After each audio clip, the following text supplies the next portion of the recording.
Friends, আজকে দেখো ফেলে দেওয়া জিনিস দিয়ে আর একটা ক্রাফট আমি করেছি। এই আয়নাটা আমি করলাম। দেখো এই আয়নাটার ছোট্ট কাঁচটা কিন্তু ছিল আমার ফেস পাউডারের কৌটো। এই আয়নাটা থাকে, দেখো ফেস পাউডারটা শেষ হয়ে গেছিলো, সেই আয়নাটা খুলে নিয়েছি। এবার এটাকে আমি ডেকোরেশন করছি। প্রথমে একটা পিচ বোর্ড কেটে নিলাম গোল করে, আয়নাটা থেকে একটু বড় সাইজ কেটে নিলাম। এই দেখো কেটে নিচ্ছি। এরপরে আমি তোমার আমরা যে পেস্তা বাদাম খাই, সেই পেস্তা বাদামের খোসাগুলো আমি রেখে দিয়েছিলাম, সেইগুলো দিয়ে আমি এবারে ক্রাফটটার ডেকোরেশনটা করব। আমি যেহেতু ফেলে দেওয়া জিনিস দিয়ে বেশি ক্রাফট করতে পছন্দ করি, ওয়েস্ট মেটেরিয়াল দিয়ে আমি ক্রাফটগুলো তোমাদের দেখাই।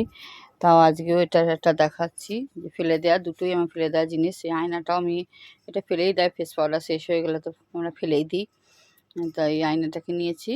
আর দেখো পেস্তা বাদাম খেয়ে খোসাগুলো সব ফেলেই দেয় সবাই, কিন্তু আমি এই বাদামের খোসাগুলো ফেলি না কেন, এগুলো দিয়ে খুব সুন্দর সুন্দর ক্রাফট হয়। আমি আগে তোমাদের অনেক রকম ফুল বানিয়ে রেখেছি এই বাদামের খোসা দিয়ে। এবারে দেখো আমি চারিপাশে পিচবোর্ডটা উপরে প্রথমে আমি কাঁচটা বসালাম, এরপরে চারিপাশে এই খোসাগুলোকে বসিয়ে দিচ্ছি। এটাকে তোমরা রং করতে পারো, কিন্তু আমি দেখলাম অরিজিনাল কালারটা বেশি ভালো লাগছে, তার জন্য আর কালার করিনি। এটাকে এবার আমি গ্লিটার যে ফোম সিটগুলো হয় রেড কালারের, চারিপাশটা একটু রাউন্ড করে বসিয়ে দিচ্ছি যাতে দেখতে সুন্দর লাগে। দেখো গোল করে কেটে নিচ্ছি, দিয়ে আটা দিয়ে বসিয়ে দিচ্ছি। দেখো এই ছোট্ট আয়নাটা কিন্তু আমরা ব্যাগে ভরে নিয়ে যেতে পারি কোথাও বেড়াতে যাওয়ার সময়, খুবই ভালো লাগবে আর অল্প জায়গাতেও হয়েও যাবে।